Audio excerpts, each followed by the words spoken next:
ناظرین کرام، اگلا پروگرام ہے راہ عمل۔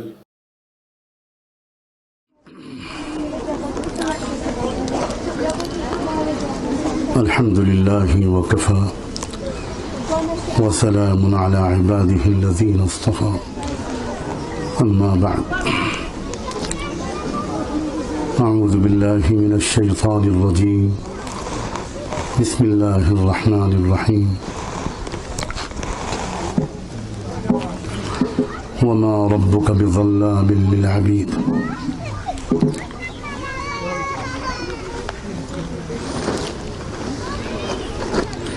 وقال تعالى: ففروا إلى الله إني لكم منه نذير مبين۔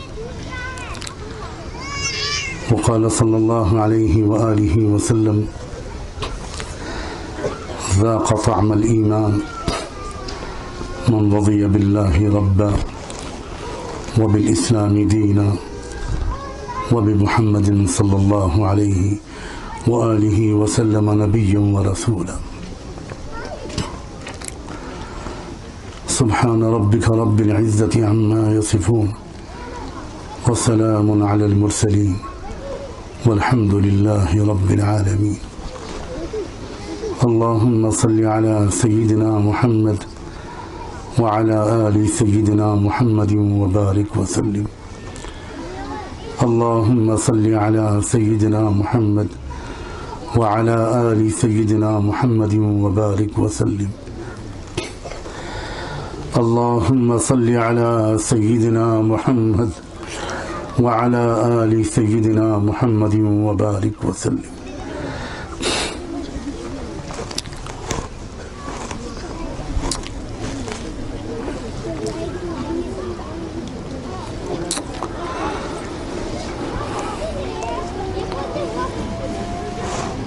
زندگی میں جب کوئی تکلیف پہنچتی ہے، کوئی حادثہ پیش آتا ہے،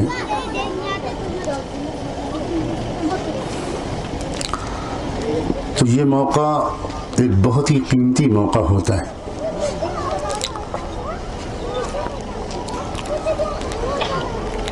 جو سمجھدار انسان ہوتے ہیں، سمجھدار مرد اور عورتیں ہوتی ہیں، وہ اس تکلیف کے آنے کے بعد، اس مصیبت کے آنے کے بعد یہ سوچنے لگتے ہیں کہ یہ مصیبت ہمارے اوپر کیوں آئی، کیا کمیاں ہیں ہم میں، کیا خرابیاں ہیں ہم میں، جن کو دور کرنے کی طرف متوجہ کرنے کے لیے ہمارے محبت کرنے والے رب نے ہمارے اوپر یہ تکلیف بھیجی ہے۔ کیونکہ سمجھدار لوگ اس بات میں کوئی شک نہیں رکھتے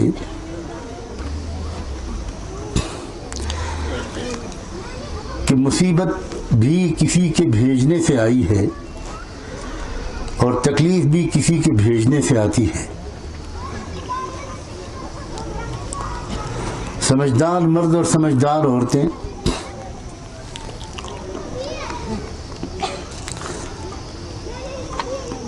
وہ آرام و راحت کے دنوں کو اور خوشیوں اور اطمینان کے لمحوں کو بھی کسی کی طرف سے بھیجا گیا تحفہ سمجھتے ہیں، وہ اپنا حق نہیں سمجھتے، وہ ان خوشیوں کے لمحوں کو بھی یہ سمجھتے ہوئے قبول کرتے ہیں کہ یہ ہمارے شفیق رب نے، پروردگار نے، اللہ نے ہمارے لیے بھیجے ہیں، اور یہ خوشیوں کے لمحے جو اس نے بھیجے ہیں یہ اس بات کی علامت نہیں ہے کہ وہ ہم سے راضی ہے، اس لیے ہم کو ہمارے لیے خوشیاں بھیج رہا ہے، بلکہ یہ خوشیاں بھی ایک امتحان ہیں۔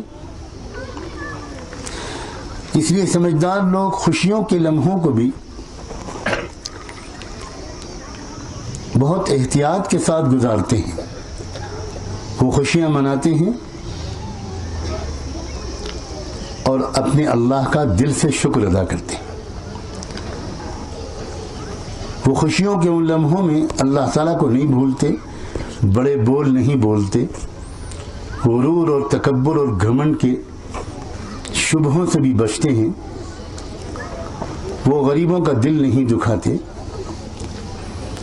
اللہ کے دیے ہوئے مال کو وہ اس طرح خرچ کرتے ہیں کہ اس سے اور بھی بہت سے گھروں میں خوشیوں کا ماحول بنے، وہ اکیلے اکیلے خوشیاں نہیں مناتے۔ یہ میں بات کر رہا ہوں سمجھداروں کی۔ جو ہم میں سمجھدار لوگ ہوتے ہیں وہ خوشیوں کے دنوں میں دوسروں کو خوشیوں میں شریک کرتے۔ عورت اگر سمجھدار ہوتی ہے اور اس کے پاس زیور ہوتے ہیں، اور زیور یقیناً عورت کی بہت پسندیدہ چیز ہے، اور اللہ نے عورت کو ایسا بنایا ہے کہ اس کے بدن پر اچھے کپڑے اور اس کے بدن پر اچھے زیور ہر ایک کو بہت اچھے لگتے ہیں۔ یہ عورت اس دنیا کی زینت کا سامان ہے، لیکن وہ سمجھدار عورت جہاں وہ ان کپڑوں اور ان زیوروں کو اپنے شوہر کی آنکھوں کی ٹھنڈک کے لیے استعمال کرتی ہے اور اس کے دلی سکون کا سامان کرتی ہے، اچھے کپڑے پہن کر، سجاوٹ کر کے، وہیں وہ دو باتوں کا اور بھی خیال رکھتی ہے۔ میں پھر دہراتا ہوں کہ میں یہ بات بتا رہا ہوں سمجھدار عورت کی۔ وہ اس بات کا بھی خیال رکھتی ہیں کہ میری خوبصورتی، میرا حسن، میرے چہرے کی رونق، میرے بدن کے کپڑے، میرے بدن پر سجے ہوئے زیور، میرے بدن سے نکلنے والی مہک اور خوشبو، یہ میرے شوہر کی امانت ہے۔ جس طرح میں اپنی عبادت اور بندگی میں اپنے رب کے ساتھ کسی کو شریک نہیں کروں گی، ویسے ہی میں اپنے زیوروں، کپڑوں اور بدنوں کے حسن کی نمائش میں اپنے شوہر کے ساتھ کسی کو شریک نہیں کروں گی۔ سمجھدار عورت ایک تو یہ کام کرتی ہے، جب اچھے کپڑے پہنتی ہے، بدن کو سجاتی ہے، خوشبو کا استعمال کرتی ہے، زیور پہنتی ہے، میک اپ کرتی ہے، مہندی لگاتی ہے، تو وہ ایک تو اس بات کا خیال رکھتی ہے کہ یہ سب صرف میرے شوہر کا حق ہے، میں اپنے شوہر کے سوا دوسرے مردوں کو تو کیا، میں دوسری عورتوں کو بھی اس کے نظارے میں شریک نہیں کروں گی۔ بہت دھیان سے سننا میرے اس آخری جملے کو، خدا نہ کرے کہ کہیں یہ آخری جملہ یہاں کی بہنوں اور بچیوں کے لیے اتنا اجنبی نہ ثابت ہو کہ ان کی سمجھ میں نہ آئے کہ یہ بات کیا کہہ دی کہنے والے نے۔ سمجھدار عورتیں وہ اپنے حسن، اپنے زیور، اپنے بدن، اپنے کپڑوں کا نظارہ مردوں کو تو کیا دوسری عورتوں کو بھی نہیں کراتی، اور اس لیے وہ نظر بد سے محفوظ رہتی ہیں۔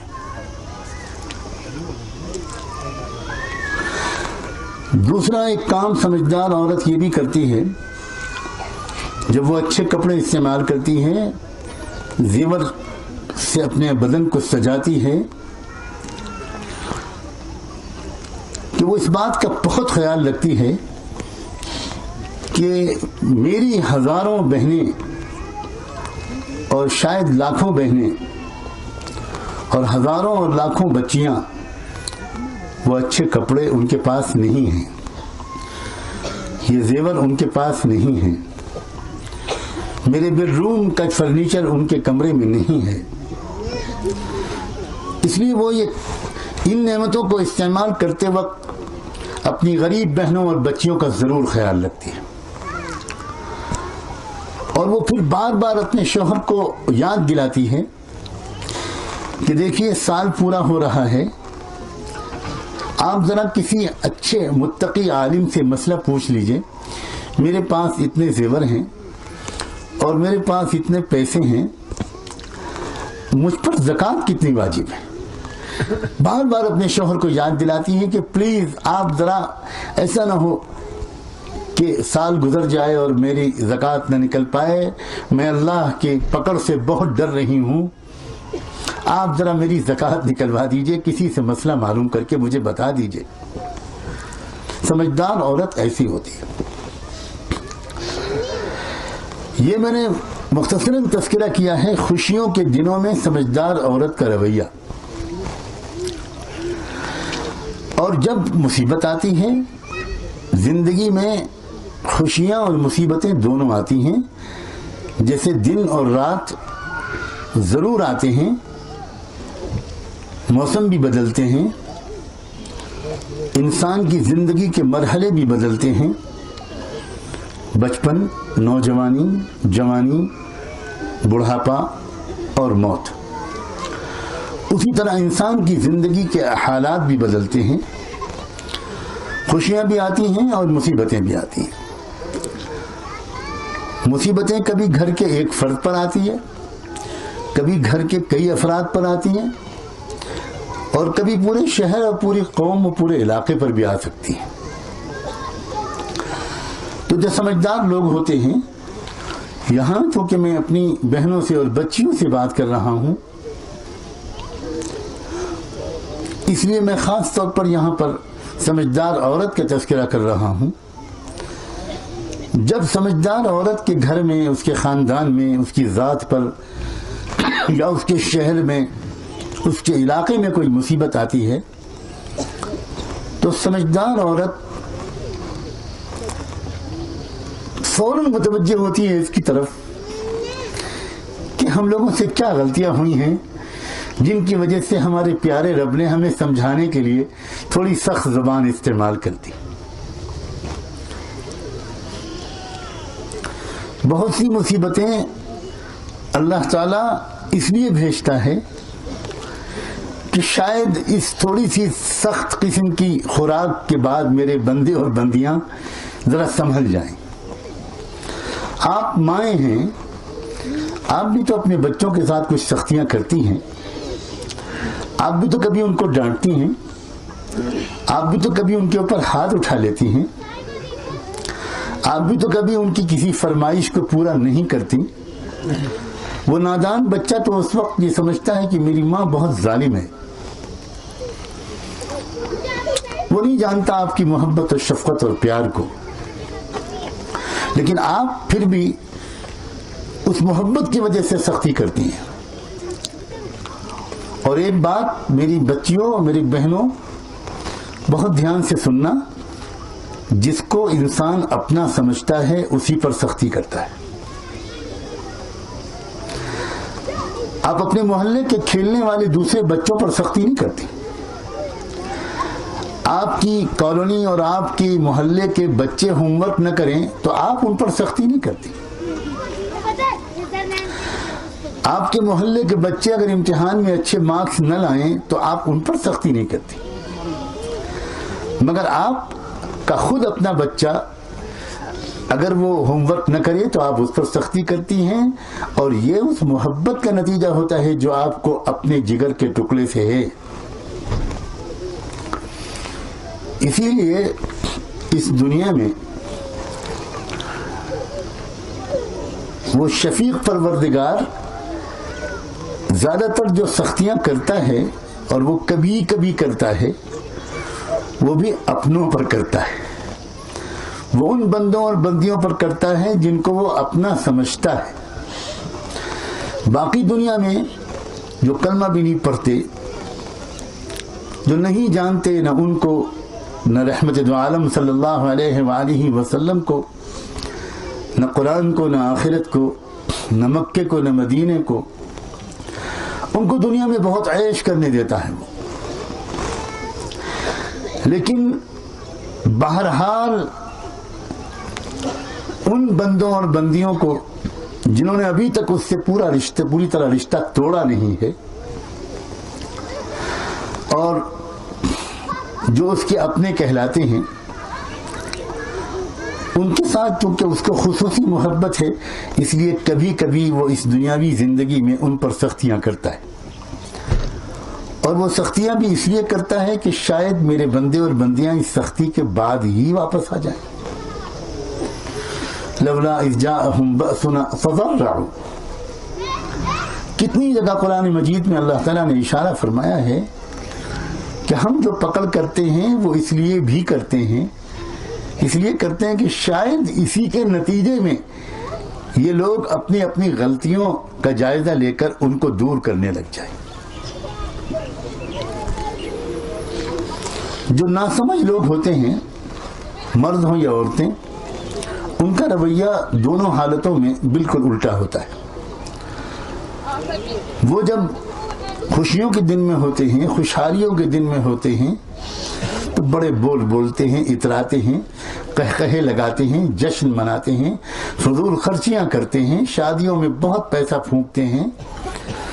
وہ ناسمجھ عورتیں اپنے حسن کی نمائش کرتی ہیں. وہ دکھاتی پڑتی ہیں ہر ایک کو اپنے کپڑے، اپنے زیورات، اپنی خوبصورتی، اپنا حسن و جمال. یہ ناسمجھ عورتوں کا کردار ہوتا ہے. اسی طرح ناسمجھ عورتیں اور ناسمجھ مرد جب ان کے پاس کچھ مال آ جاتا ہے تو وہ زکوٰۃ کا حساب نہیں لگاتے. وہ ان خوشیوں میں دوسرے غریبوں کو شریک کرنے کی فکر نہیں کرتے. میری پیاری عزیز بچیوں، اسلام کا مزاج سمجھنے کی کوشش کرو. وہ اپنے گھر میں خوشیوں کا ماحول بنانے سے پہلے دوسروں کے گھروں میں خوشیوں کا ماحول بنانے کے اوپر زور دیتا ہے. رمضان کے مبارک مہینے کے بعد عید کا دن آتا ہے. عید کا دن خوشیوں کا دن ہے، اور اسلام یہ سکھاتا ہے کہ اس دن خوشیاں مناؤ، کھاؤ اور کھلاؤ، ایک دوسرے سے ملاقاتیں کرو، مبارکباد دو، خوشیاں مناؤ بڑے مہذب اور شائستہ طریقے پر. لیکن اسلام عجیب و غریب بات کہتا ہے کہ تم صبح کو عید کی نماز کے لیے جانے سے پہلے صدقہ فطر نکال دیا کرو. یعنی اپنی عید کے دن کی شروعات اپنے گھر میں خوشیوں کے انتظام کے کرنے سے پہلے غریبوں کے گھروں میں خوشیوں کا انتظام کیا کرو. ایک تہذیب ہے، ایک سلیقہ ہے، زندگی گزارنے کا ایک طریقہ ہے جو بہت خوبصورت طریقہ ہے جو اسلام نے سکھایا ہے. تو سمجھدار لوگ جب ان کو خوشیاں نصیب ہوتی ہیں تو وہ دوسروں کو خوشیوں میں شریک کرتے. ایک تو بڑے بول نہیں بولتے، اتراتے نہیں، فضول خرچی نہیں کرتے، دکھاوا نہیں کرتے. اگر کسی کے پاس پیسے ہیں تو وہ صرف اپنی بیٹی کے شادی میں، اپنے بیٹے کے ولیمے میں بہت زیادہ پیسہ خرچ کرنے کے بجائے وہ میاں بیوی سر جوڑ کر بیٹھتے ہیں، بیٹا بھی مشورے میں شریک ہوتا ہے، اور آپس میں وہ سمجھدار ماں باپ، وہ سمجھدار فیملی ممبرز مشورہ کرتے ہیں کہ دیکھو بیٹے، یہ اللہ کا کتنا کرم ہے کہ اس سال ہماری آمدنی اچھی ہوئی ہے، بزنس خوب چلا ہے، ہمارے پاس کئی لاکھ روپے ہیں، تو کیا کیا جائے؟ یہ شادی کا موقع آ رہا ہے، ہم خوب شاندار شادی کریں تاکہ پورے خاندان میں شہرت ہو جائے کہ صاحب ان کے گھر جیسی شادی تو کبھی دیکھی نہیں. یہ طریقہ سمجھداروں کا نہیں ہوتا، بلکہ وہاں اس مشورے میں آخری جو نتیجہ نکلتا ہے وہ یہ ہوتا ہے کبھی بیٹا کہتا ہے کہ ابو، کبھی بیوی یاد دلاتی ہے اپنے شوہر کو. اور وہ یہ کہ بالکل درست ہے کہ ہمارے پاس پیسے بہت ہیں، مگر ایک کام کرتے ہیں، ہم اپنے بیٹے اور اپنی بیٹی، اپنے بیٹے کے ولیمے یا اپنی بیٹی کی شادی کے ساتھ یہ جو پیسے اللہ نے ہمیں دیے ہیں، اسی کے ساتھ 1 یا 2 یا 3 غریب بیٹیوں کی بھی شادیاں کر دیں، تاکہ اللہ ہماری مغفرت کر دے، تاکہ اللہ ہمیں برکت دے دے، اللہ نظر بد سے بچا لے. اور یہ شادیوں میں یہ رشتہ جو ہم کرنے جا رہے ہیں، اس میں ہماری بیٹی ہمیشہ اپنے سسرال میں خوش رہے. اگر ہم نے اس موقع پر کسی غریب کی دعا لے لی، کسی یتیم بیٹی کی شادی کر دی، اور اس کی دل سے دعا نکل گئی کہ اللہ آپ ان کو صلہ دے دیجئے، میں تو میرے بن باپ کی بیٹی ہوں، میرے باپ کا تو انتقال ہو چکا، انہوں نے یہ احسان نہ کیا ہوتا تو میرے دروازے پر بارات کیسے آتی اور میں دلہن بن کے کیسے رخصت ہوتی. وہ دلہن کے دل کے اندر سے دعائیں نکلیں گی کہ اللہ انہوں نے میری خوشی کا سامان کیا ہے، اب آپ یہاں سے لے کر آخرت تک ان کو خوش رکھیے گا.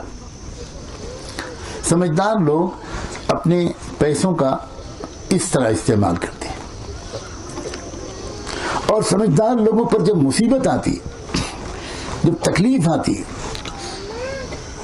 تو وہ قسمت کو کوسنا نہیں شروع کرتے اور معاذ اللہ اللہ کے بارے میں بدگمانیاں نہیں کرتے، ناراض نہیں ہوتے اللہ سے. وہ یہ کہتے ہیں کہ اللہ ہم جانتے ہیں آپ ہم سے محبت کرتے ہیں، ہم اچھی طرح جانتے ہیں کہ آپ رحمان و رحیم ہیں. اللہ ہم جانتے ہیں کہ یہ صورت آپ اپنے لیے نہیں نکالتے، ہمارے لیے نکالتے، اور 1 پیسہ بھی کبھی آج تک آپ نے صورت کے ٹیکس کا ہم سے نہیں لیا. اللہ یہ چاند آپ ہمارے لیے نکالتے، یہ ستارے ہمارے لیے نکالتے، یہ ہوائیں آپ ہمارے لیے چلاتے، یہ پیڑ پودے آپ ہمارے لیے اگاتے ہیں، یہ پھل آپ ہمارے لیے اگاتے ہیں. اللہ یہ کائنات آپ نے ہمارے لیے بنائی ہے. اللہ آپ نے اپنے لیے کچھ نہیں بنایا، سب کچھ آپ نے ہمارے لیے بنایا.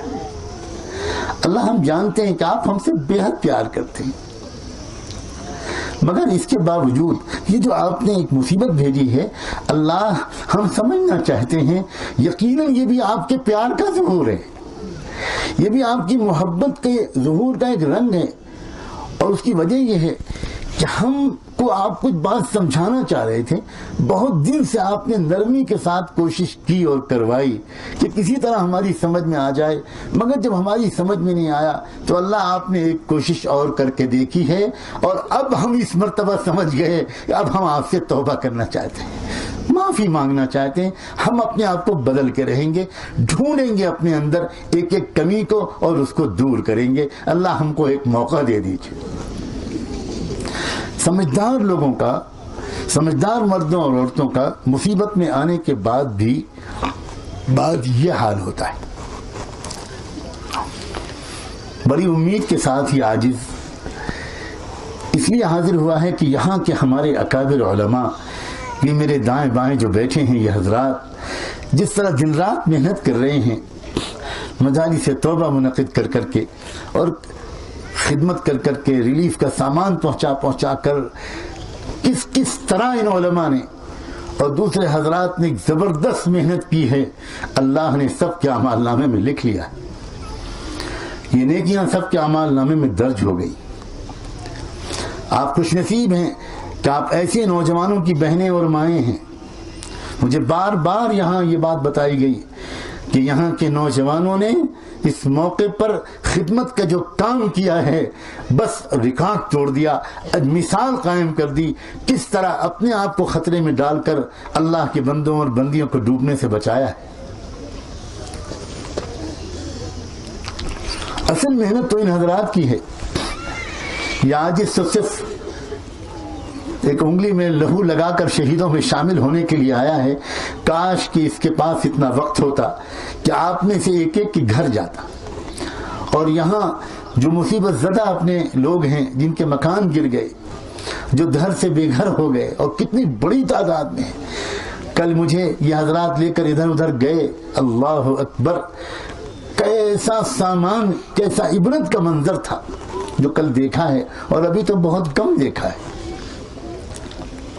حق اتفاق تو یہ تھا کہ مہینوں کے لیے یہ عاجز یہاں آ کر پڑ جاتا جس کے روئے روئے میں آپ کی محبت ہے.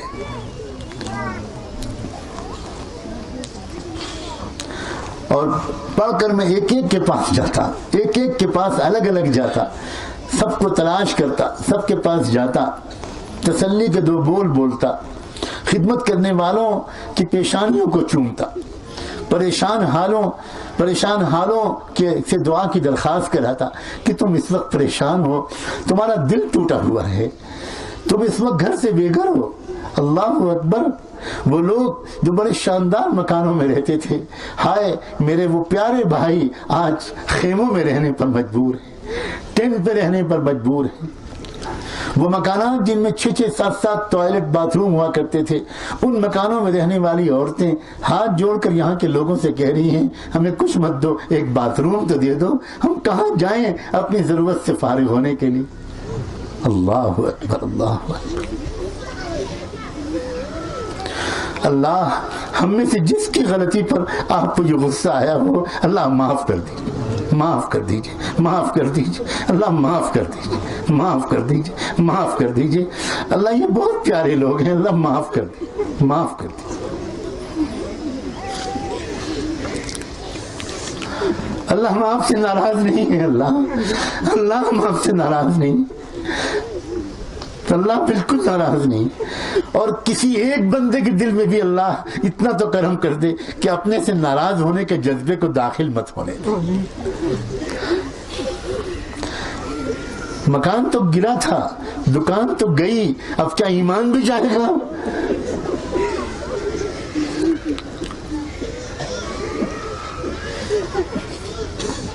اللہ میرے ان تمام بھائیوں اور بہنوں اور ان عزیز نوجوانوں کے ایمان کو بھی بچا دیجیے.